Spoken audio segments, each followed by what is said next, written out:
Thanks, Asha, for your welcome, and also thanks to Asha and also Savandi and Arathi for the invitation and for to come and present. I'm really delighted to be here. So I'm presenting on influence and deliberation, and so this is, I think we're all conscious of the fact that social media is having a sort of a it's having a moment this week in particular, and over the last couple of weeks with regard to the media bargaining code and Facebook power play last week. I'm not going to talk about that. Instead, I'm talking about social media more generally in terms of its contribution to democratic processes and life within Australia and other societies. So there was a lot of, I guess, optimism about the internet more generally, but in particular when social media started to become a thing in the early to mid 2000s, about the sort of the democratic potential of social media. Social media provides an opportunity for citizens to connect with one another, develop their political opinions through accessing new information and engaging in discussion about issues.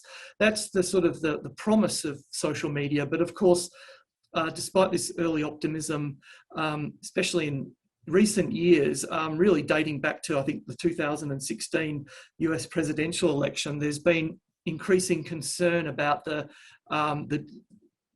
impact of social media, or the potential negative impact of social media on democracy, because of issues to do with foreign interference on social media, misinformation, fake news, and also sort of the potential for social media to be, I guess, a vector for coordinated influence. So my presentation today is focusing on two recent projects, namely over the last couple of years, that I've been involved in through the Voson lab, where we're using network analysis to study political behaviour on social media. And I'm focusing on two particular studies that tackle, I think, two issues or topics of research that there is quite a bit of interest in. Firstly, the issue of influence. How can we understand when actors are influential and the nature of their influence, and how can we quantitatively study that? So one of the studies I'll be presenting is an analysis of Twitter data, looking at using text analysis or network analysis, but using text data to try to understand the existence of an impact of troll accounts associated with the Internet Research Agency of the Russian Internet Research Agency, and what sort of impact they may have been having on the Australian political Twitter sphere over the years 2015 and 16. And then the second study is about the concept of deliberation. And so this is using another social media data source, namely Reddit, and different techniques, but again involving network analysis, to look at how the dynamics and structure of conversation networks on Reddit can be used to understand Reddit as a space for political deliberation. So, influence on Twitter. So firstly, influence on Twitter. This study is, well, there's been a lot of work on studying influence from a network science perspective. I mean, influence is something that it's been studied in various disciplines for decades. In sort of more recent years, a lot of the approaches to study influence have involved, for example, network centrality measures, looking at, say, retweets or centrality based on replies received on Twitter. And then, so that's one way of looking at influence on Twitter. There's also been work looking at information diffusion on Twitter. And I keep focusing on Twitter, obviously, because a lot of this research is based on Twitter data because of Twitter is a platform where these sorts of conversations are taking place, but also the availability of data generally kind of influences a lot of the research programs as well. But with regard to influence through information diffusion. That's not what I'm presenting today, but I have been involved in work associated with that with colleagues at the ANU, where we looked at looking at the retweet cascade or retweet cascades on Twitter. And in fact, the computer scientist I work with at the ANU, Marian Andre Riziu and colleagues, had an approach for imputing these cascade trees, because Twitter don't provide the cascade data through their API. And then the paper looked at how to quantify the influence of actors based on their contribution to information diffusion through retweet cascades. And we compared bots versus non-bots. So this was a paper that drew on sort of the bot detection APIs as well. But the research I'm presenting today is something very different to that.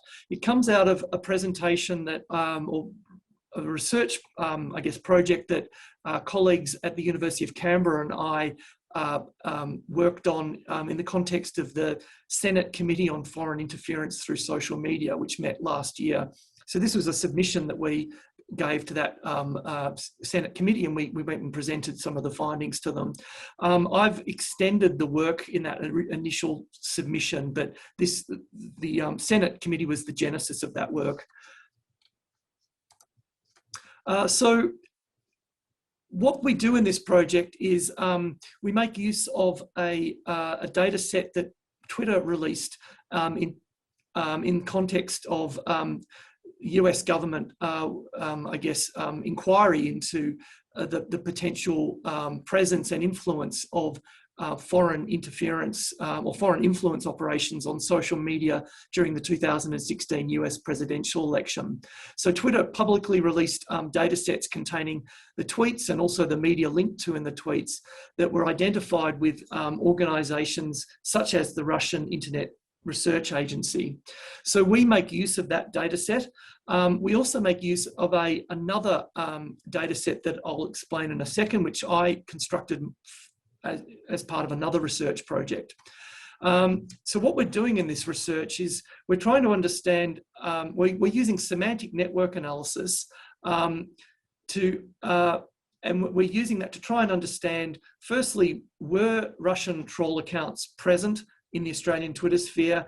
And if so, what were they doing? What were they tweeting about? And can we understand their presence and their contribution to the issue space, I guess, or the issue network that was on the Australian Twitter sphere at that time? So just to kind of jump ahead a bit, I'll be using a technique called graph edit distance, which I'm sure many of you in this at this workshop are very familiar with this technique. So that's the measure, that's the technique that we're using to try and identify influence, but I'll talk about that later. So the approach involved, firstly, and I'll keep on saying, you keep on using the personal pronoun here, even though this is part of a wider research project with the colleagues at University of Canberra, Matthew O'Neill and Mike Jensen. But I will keep on saying I, because in fact, I'm the one who did all of this computational work, and so but you know, it's part of a larger project. So if you think I'm sort of taking credit for other people's number crunching, in fact, I'm the number cruncher as well here. Firstly, we needed a data set on the Australian political Twitter sphere. We had the troll data. That we got that from Twitter, but we wanted to know, were the trolls present in the Australian political Twitter sphere, and if so, what were they doing? So as part of another ARC-funded project, I had, and this was with well, at least one of the projects was in a collaboration with Darren Halpin, a political scientist at the ANU. I collected over the period September 2015 to October 2016, a data set of Australian related political tweets. So what we did was we collected the usernames of Australian federal politicians, and then we used the Twitter fire hose to collect all of the tweets that these politicians authored, plus all of the tweets where they were being retweeted, replied to, or mentioned. So this is our sort of corpus of Twitter data relating to the Australian political Twitter sphere during that period. So what I did then was I constructed a subset of around 2,500 users from that data set who were active political tweeters, in the sense that they tweeted at least once per month over this period. I did this, essentially it was kind of a data reduction strategy, which I guess for those of you who, and I'm sure there's many in this workshop who are, work with big data, often the first step that you undertake when you've got your big data is you try to figure out how can you make it smaller in a way that's not going to compromise the research, but also in a way that makes the techniques that often are exploratory techniques viable in the sense that you can get a result and see what's going on. So I may eventually scale this up. There's no reason why I had to restrict it to the 2,500 active users, but that's what I did. Then what I did was I identified a set of hashtags. So based on these tweets authored by these active tweeters, I identified a set of hashtags which were the, I extracted them from the tweets. But then what I did was another data reduction step, which was to identify hashtags that were clearly identifiable in the sense that they related to topics, events, issues, places that relate to Australian politics. So this is where I did this again because I was interested in a set of hashtags that I sort of knew made sense in the context of the Australian political Twitter sphere. And I also was not interested in hashtags that were almost going to be in there by definition, like, for example, the Ozpol hashtag.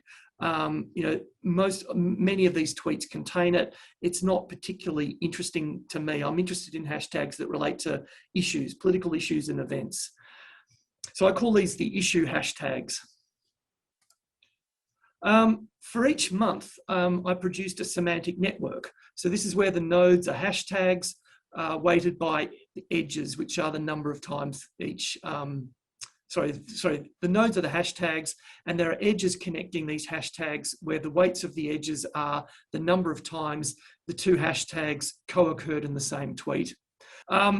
So this is the semantic network, but I actually was interested in exploring another visualization technique. I find semantic networks of these type of data just kind of hairballs. Everything's kind of clustered together. I'm interested in networks in this context, visualizing networks where I can sort of see clusters, quite easily see clusters of policy areas. And so what I did was I constructed a minimum spanning tree network. So this is the, it's a tree structure that connects all of the nodes, but with the minimum cost. And so in order to construct this, I actually inverted I used as the weights, the inverted weights from the semantic network. The idea is therefore that two terms or hashtags that are very commonly co-occurring in tweets, they should be positioned close to one another or even next to one another in this minimum spanning tree.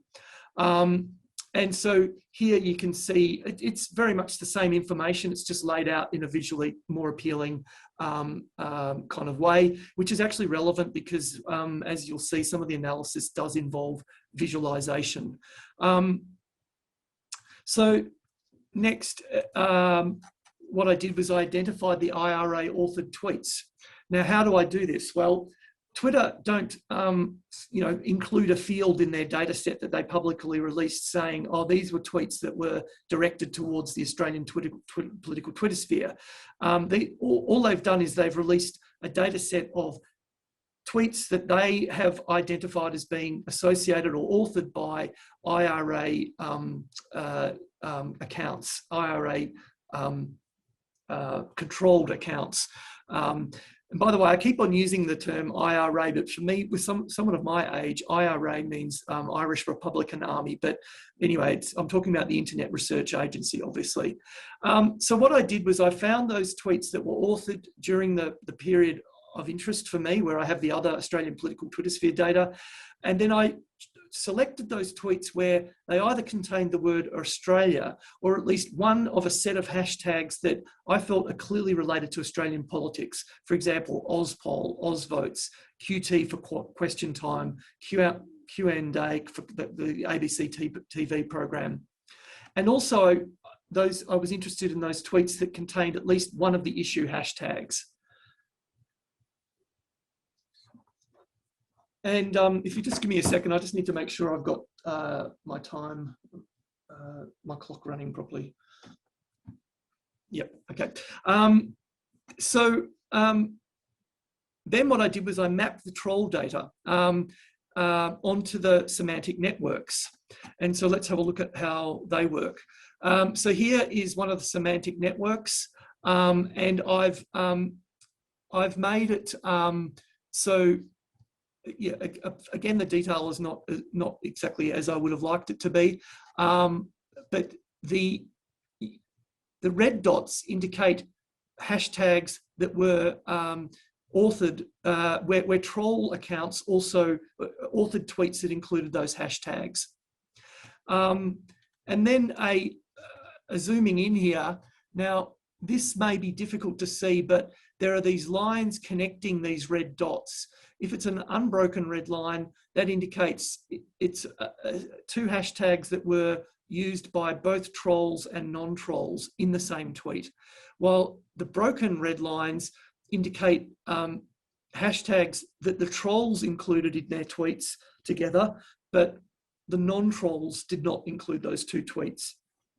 So this is a visual approach that we used to try and understand where the trolls were exhibiting unusual behaviour, in the sense that they were making connections between hashtags that no one else in the Australian political Twitter sphere at that time were making. And this is, I guess you can see where I'm heading with this, is it's I'm putting this forward as a visual way of trying to understand impact, or the extent to which troll accounts were doing something different in terms of how they were using Twitter to talk about Australian political issues. So there were 3 case studies in this submission that we made. I'm only going to talk about case study 2. I'm sure you'd be all interested for me to talk about case study 3, which we titled "Spreading Bad Vibes: A Year in the Life of a Troll Account," that number there. So this was like a qualitative study of the tweets that this particular troll account was tweeting, and we tried to make a bit of sense of it. How, what were they saying about the Australian public life? And in fact, what it was they were saying things were pretty miserable in Australia. They were tweeting about news items, topics, but everything was bad. So they were basically spreading bad vibes. But I'm focusing here on issue payload injection. So what happens here is we saw evidence of troll behaviour where, for a particular troll account, earlier in the period, both the troll and the non-troll accounts were engaging in this topic in a similar manner. However, later in the period, the troll accounts started to make connections between hashtags that were not being made by non-trolls. And so what we found in particular was that the troll accounts were appeared to be keen to make connections between Australia's refugee and asylum policy and ISIS, the Syrian based terrorism organisation. And so it was essentially, we saw that as an example of trolls trying to make, potentially public discord about the security implications of accepting refugees to Manus Island and Nauru, because they were making connections between Nauru and this node up here is ISIS. And no one else was doing that in the data set. And so that was kind of interesting behaviour. So moving on. So what I've shown you so far is, evidence that the Russian troll accounts were operating in the Australian Twitter sphere. And to be honest, I don't think anyone had actually found that up until now, because up until this submission that we made last year, because even though some other Australian-based researchers were looking at the Twitter troll data, they used a different approach for trying to establish whether Russian trolls were tweeting in the Australian political Twitter sphere. For example, they looked to see whether they were using Ozpol hashtag or other kind of, well, in fact, my approach for identifying the trolls allowed for a greater kind of chance of finding trolls amongst that Twitter data set where these trolls were actually directing their attention towards Australia. But the question is, did the trolls actually have any impact on the online conversation? I've been able to show you that they're appearing as red dots on our minimum semantic network, minimum spanning tree derived from the semantic network. But is that really impact? So we could measure impact as the number of active troll accounts or the number of troll tweets. And that's really what I think people have done so far in terms of trying to understand were the trolls having an impact on Australian public discourse on Twitter.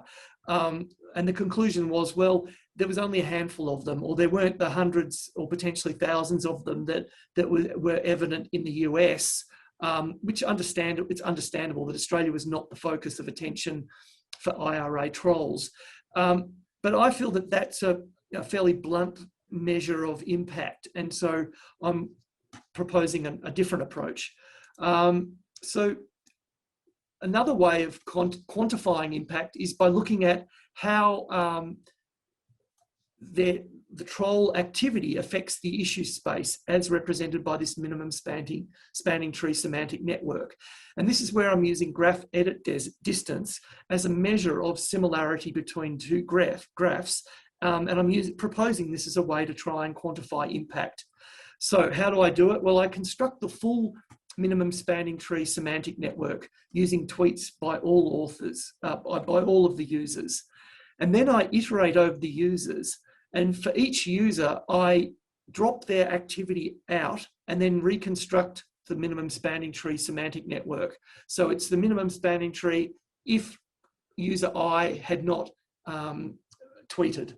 And then what I do is I use graph edit distance to compute the difference, quantify the difference between these two graphs, the full minimum spanning tree and the minimum spanning tree where user I's activity has been dropped out. And so what are the results? Well, this graph here on the top right is all of the, I can't even, to be honest, I'm struggling to see the scale here, but this is the graph edit distance for each of the data points. These are the 20 users. Now, I will point out that I haven't done this for the trolls as yet. This is just for the non-trolls, because obviously if I come up with an approach for quantifying the impact of the non-trolls and it seems to be viable, then I can easily roll it out to the trolls. But this is where I have to emphasize this is work in progress. I think I put that on one of my early slides. This slide here shows it's the probability density function of this impact measure, which is graph edit distance. And it actually has quite a, relatively, it's something bordering on a normal distribution, which is unusual for measures of influence or power or impact derived from networks. We all know that in-degree centrality, for example, in a large-scale network, especially a network that's come about through a generative process, such as where there might be preferential attachment, where new network entrants prefer to attach to nodes that are already well connected. What we end up there is with these very unequal distributions of, for example, in-degree centrality, and this is where power law distributions are observed. While with this measure, it's not power law distributed, it's actually more closer to a normal distribution. So that's interesting. I don't know what I'll do with that at this stage, but that's kind of interesting. So what I found is that the Australian political Twitter sphere data, while it's centered around federal politicians, so essentially this is a slice of Australian political Twitter sphere, but at the centre of it are the Australian politicians, because they were the seed accounts that I used to construct this data set. But they're actually not the greatest, they don't have the greatest influence or impact on the issue space using this approach that I've just described. The highest ranked politician was Julie Bishop, but she was ranked 56th. There were a lot of user accounts that I, as a, I guess you're relatively informed politics and Twitter politics person, I didn't recognize these accounts. But there were some other well-known users in the top 100, for example, ABC News, the Queensland Greens, another politician, Christine Milne. So to finish off, and this, just to remember, this is the first part of my talk, and I've just got to make sure I keep an eye on the time. Although I think because we started a bit earlier, I'm doing okay with time. But I'll once I start getting flagged down on the screen, I'll know that to finish up. But I think I've just about finished the first part. So this is work in progress. Now I'm relatively happy with where it's got to, and I think actually there's a paper that my colleagues and I have developed around this approach. But I see that there's a lot of work to be done with it. Firstly, I haven't implemented it with trolls, which was the whole point of going down this path. The second thing is that I'm concerned that the graph edit distance is going to be sensitive to the activity of users. I have, in some ways, controlled for activity, because I'm only doing this for this approach for users who were active, in the sense that they tweeted every month over that year of data collection. So, but there will be variation amongst those active users, and so what I need to look at is to what extent there is a correlation between this graph edit distance impact measure and activity, tweeting activity. And I guess I imagine that there will be some sort of effect there. But what this is trying to also get at is not just volume, how much your impact is on the basis of how many tweets you're authoring and flooding the Twitter sphere with. It's about how different are your tweets compared, how is your tweeting somehow altering the structure of the issue space based on this semantic network analysis. And so to that extent, tweet volume may not, be everything. I also, I think it's interesting to know, to extend this approach to be able to identify, yes, if a given actor is having an impact, where in the issue space is their impact coming about? Is it because they're somehow changing the conversation around education or around refugee and asylum seeker policy? I think that would be sort of interesting from an policy or I guess substantive sort of research application of this approach. The other thing is that this is this is a quantitative technique, and it's using, at least for me, I've never used graph edit distance before.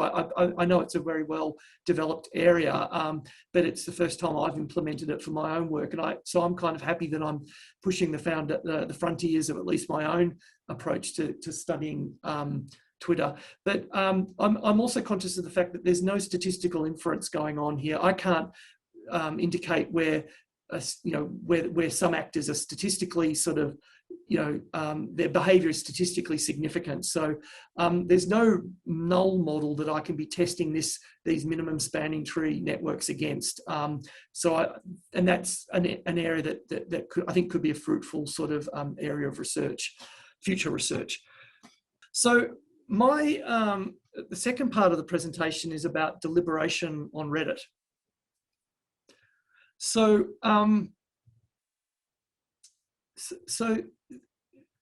Reddit, so I'd like to just quickly say a bit about the difference between Twitter and Reddit. So Twitter is a broadcast, it's social media that is really for one-to-many interactions. People tweet to the people who are following them. It does enable one-to-one communication because people can reply to one another. But I would say a lot of the activity on Twitter is one-to-many. It's you retweeting. It's not really conversations, although I think increasingly I'm seeing more behavior on Twitter that kind of looks like an exchange where there's a reply thread, which kind of looks like a conversation taking place. And in fact, I guess you would argue that it is. And I think that Twitter themselves realize that the Twitter platform is increasingly being used in this way. It's not just about retweeting or sort of publishing en masse, your thoughts to the world. There is this exchange. And so with the version 2 of the Twitter API, application programming interface, they've actually made it easier to extract conversation networks, threaded conversation networks from Twitter. In fact, it's a feature of their new API in the sense that if you have a tweet that you are interested in, like someone's replied to someone else, you can use the API to construct the threaded conversation or the chain of tweets that thread is a part of, going all the way back to the original tweet. And so you might have someone who's replied to a reply to a reply, and it allows you to uncover that sort of cascade or that tree structure. But I would say that it's only with the version 2 API that I think was released in the last year that they've made that easy to collect that data. In contrast, Reddit is all about conversation or discussion. It's about you're always having to, when you put up a Reddit, when you contribute to a thread on Reddit, you're always replying to someone else's comment, or else to the top level post. So the nature of the platform is such that it's about discussion, where you're replying to other people's comments. And so I think the other thing about Reddit is that it's like Twitter there's still this constraint in terms of the size of the tweets, 240 characters. And so that does limit its potential for sort of in-depth exchange between people. It still does happen, but it's not as easy when you're limited to 240 characters. In contrast, Reddit have there's no limit in terms of the amount of text that you can write. So you're more likely to get this kind of exchange and I guess deliberation. And so Reddit and other social media like it, and this, I guess this comment applies to other social media more generally. There's a view that it can be positive if it allows people to engage with other people who have different ideas to them, and it can perhaps lead to consensus building, or at least being able to see the other side of an argument or a discussion or a debate about a public issue. But there's also a perceived negative potential associated with the opposition, simply you connecting with people who already share your own views. And so this leads to amplification of previously held beliefs. And so the term that gets used in this context is echo chambers. So I'm interested I'm tapping into a body of work coming out of political science, which relates to this concept of deliberation. And the idea behind deliberation is that not all discussions count as deliberation. A discussion requires certain conditions to be met for it to be deliberative.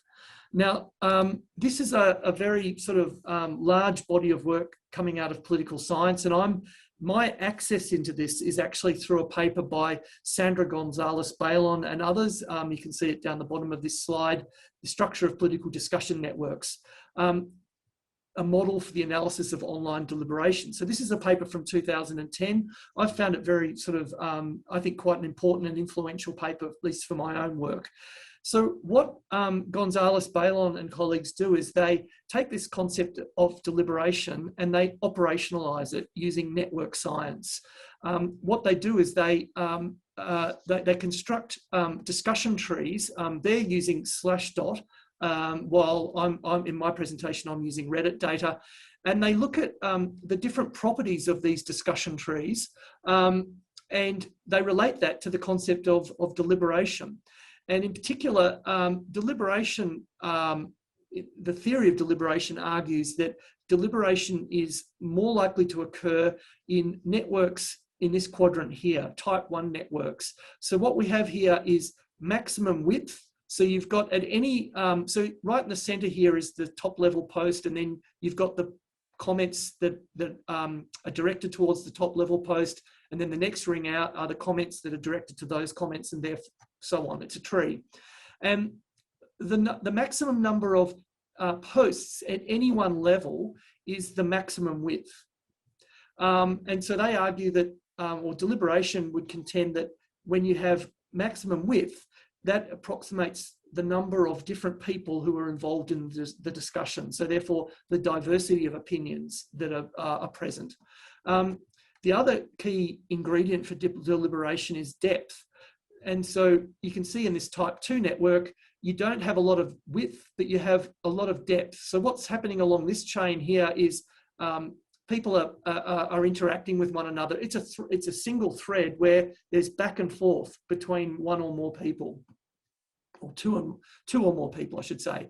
And so what they argue is that depth is good because it approximates the intensity of argumentation. So deeper discussion trees indicate longer exchanges between participants. And so this quadrant here, type 1, is where you've got both breadth and depth. And so my innovation is to call it the Goldilocks zone. I've been told by colleagues who are very honest with me that for some reason they didn't like the Goldilocks zone sort of analogy here, but I personally am going with it. So it's where you get, you're maximising the number of people involved in the discussion and also maximising the extent of argumentation, and hence the formation of preferences and opinions. So apart from coming up with this label, Goldilocks zone, what is sort of my sort of original contribution to this area of work? What I do is I extend the Gonzalez-Balin approach in two key ways. Firstly, I'm looking at the dynamics of what's going on. They presented a static, and they did not use the timestamps on the comments. They simply looked at the tree structure as it existed at the time when they collected the data. After all of the, they didn't try to understand how, what sort of trajectory a conversation took or a thread took in order to arrive at its final point in terms of that, which quadrant it arrives in. The other thing I do is I feel that the Gonzalez-Balin approach, which is, and this is obviously the way they presented a model, and so they simplified things as much as possible to make key kind of innovations. But I feel that there's some opportunity to look at some of the, or extend or modify their approach in other ways. For example, I feel that regarding the diversity of discussion, what they do is they say, well, the number of posts at any level of the tree is a kind of an indicator of how diverse the discussion was. And my view is that, well, what if it's one person who's made all of those posts? Someone's just replied constantly to the top level post because they don't agree with what's in there. Or what if it's like a lot of posts, but it's only a couple of people who have contributed? So I think a sort of an obvious extension to this is to look at not just the number of posts, but the number of voices, the number of unique Reddit users who are contributing at any stage. So I collected using the Reddit API. There's two subreddits that are mentioned here, but I focused on this one, Kotaku in Action. So this was to do with a project at ANU, sort of another project that we involved Reddit collection. And I should say that the data was actually collected by Galen Cuthbertson as part of this. He's a digital humanities PhD student as part of a bigger project. But this particular usage of the data is something that I sort of, a particular avenue that I pursued myself, but using the data that was from our larger project. So Kotaku in Action is a subreddit that was originally set up for the discussion around Gamergate, which is where there was a lot of controversy about focusing on issues of sexism in video games and video game culture. But it also, this subreddit also presents general discussion about gaming, science fiction, and comics. So this is an example of, so Galen collected I should mention that the innovation of the data collection set system that he implemented, which was quite impressive, was that what we wanted was to take snapshots of the threads. So as a thread started up, Galen set up a system to take snapshots of the thread at various time points. And the reason we did that was set up that system was because we were interested in controversial posts and how they change the dynamics of a conversation on Reddit. And the thing is that controversial posts or controversial users are difficult to study because they actually get deleted.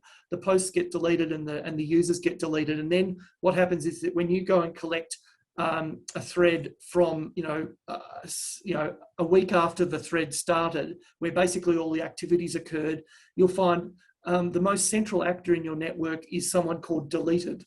And that's because all of these posts may have been deleted because of, for whatever reason.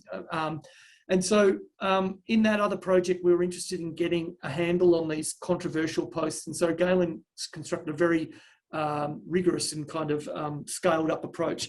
But for my own use of this data, I didn't actually make use of any of those snapshots. Excuse me. I just focused on the network as it appeared at the end, a week after when we collected the final snapshot.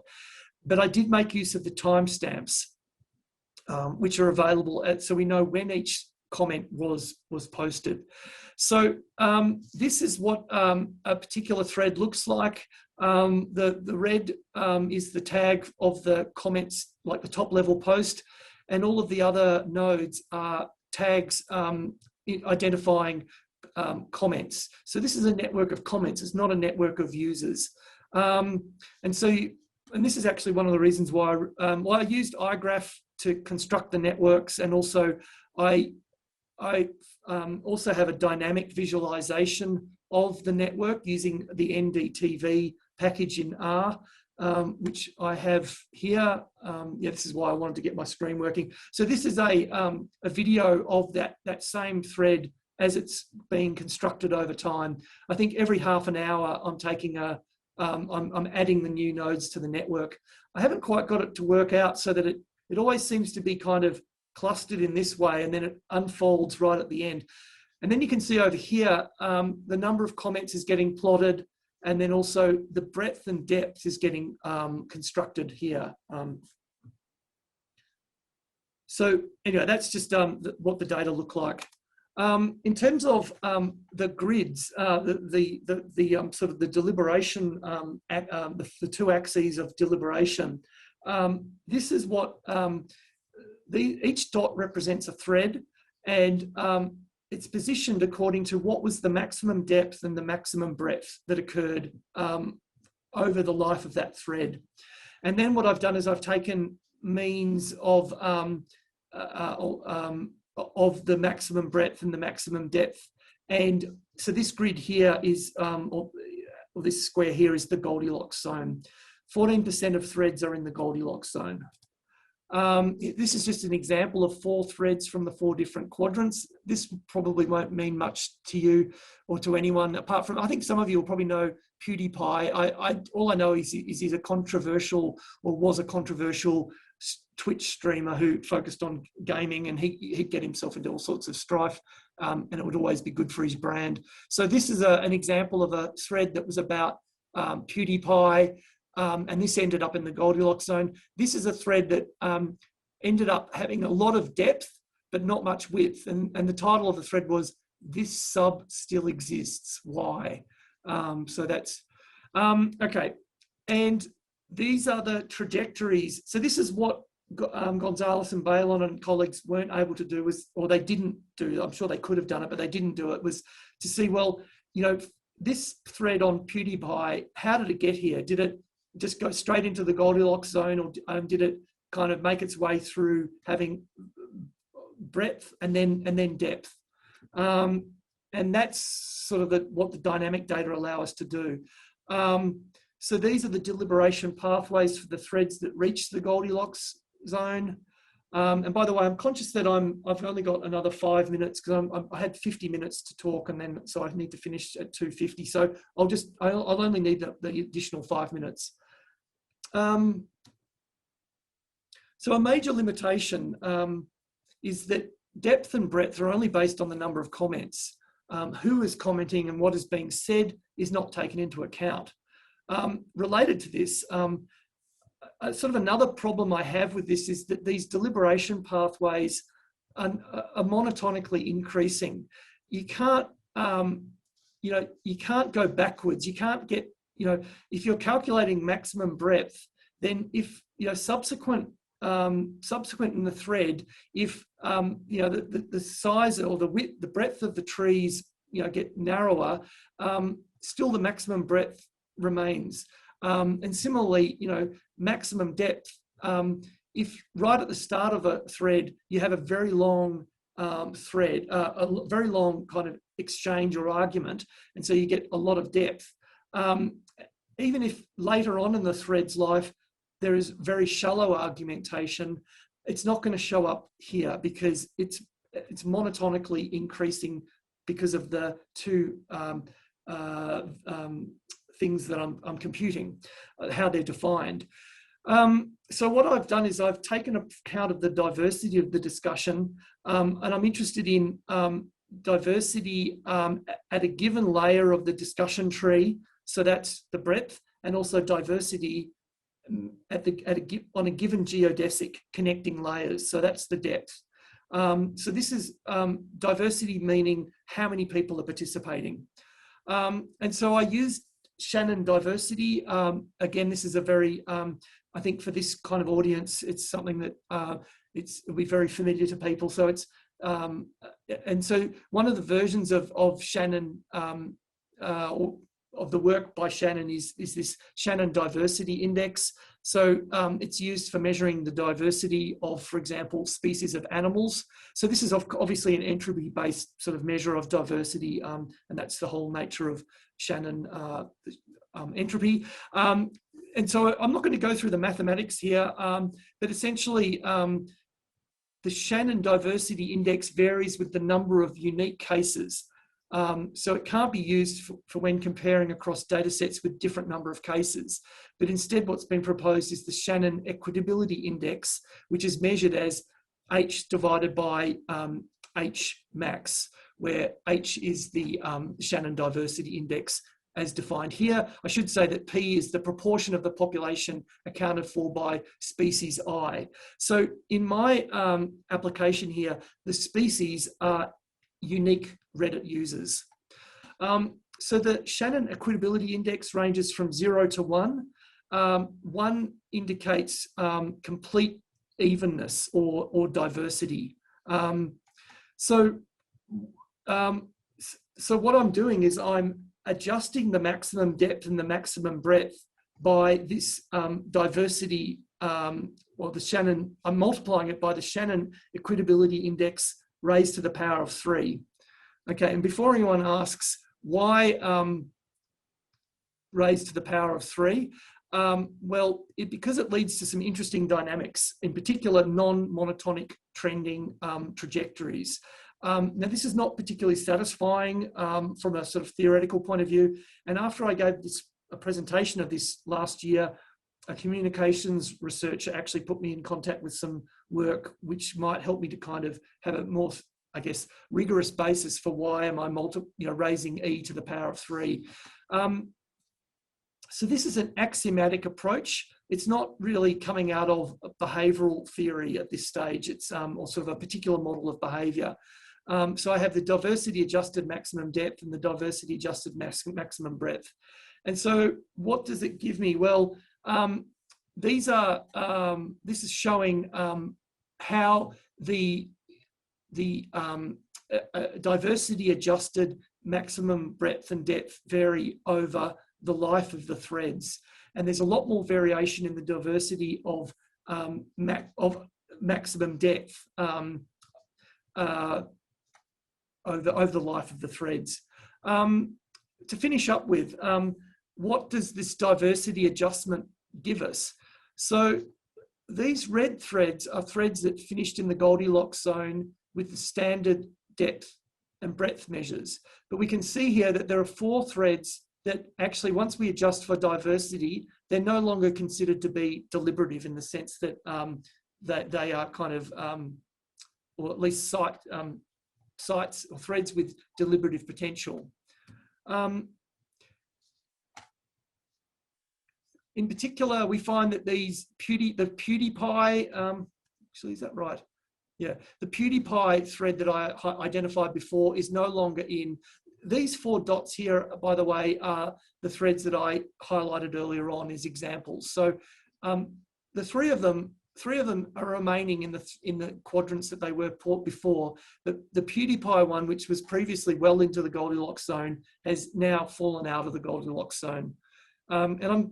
And these are showing the trajectories. And you can see here what happened is that the PewDiePie one sort of made it into the Goldilocks zone and then it fell out. This is when we have this diversity adjusted trajectory. As I mentioned before, with the normal trajectory based on standard breadth and depth, it can only be monotonically increasing.